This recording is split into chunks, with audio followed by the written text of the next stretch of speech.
السلام علیکم ورحمۃ اللہ وبرکاتہ۔ آپ حضرات کیسے ہیں؟ اعوذ باللہ من الشیطان الرجیم، بسم اللہ الرحمن الرحیم۔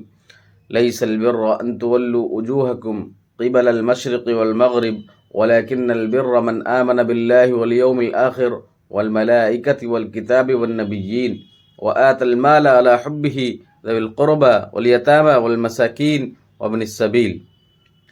دوستو، یہ آیت کریمہ تمام امت مسلمہ کے لیے بہت اہم اور ضروری ہے۔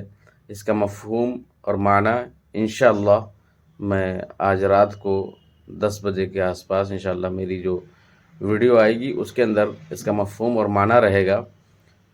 وہ اس لیے بہت اہم اور ضروری ہے کہ آج کے اس دور میں امت مسلمہ کہاں جا رہی ہے، کس طرف جا رہی ہے، کیا اس آیت میں وہ شریک ہے یا اس سے باہر ہے، یا اس پر عمل کر رہی ہے یا نہیں کر رہی ہے۔ یہ بہت اہم اور ضروری ہے، اس لیے انشاءاللہ آج شام کو آپ حضرات کے سامنے پیش کروں گا۔ السلام علیکم ورحمۃ اللہ وبرکاتہ۔